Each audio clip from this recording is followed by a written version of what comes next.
Hello viewer, সবাই কেমন আছেন? আশা করি সবাই ভালো আছেন। তো বাসায় একটি ছোটোখাটো ইফতারের আয়োজন করা হয়েছে।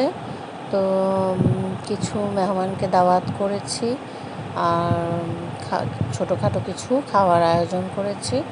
তো সবাইকে দেওয়া হবে। তো আমার পুরো ভিডিওটা দেখতে থাকুন আপনারা, আশা করি ভালো লাগবে। আর যদি ভালো লেগে থাকে অবশ্যই লাইক, শেয়ার, কমেন্ট এবং সাবস্ক্রাইব করে দেবেন। ধন্যবাদ।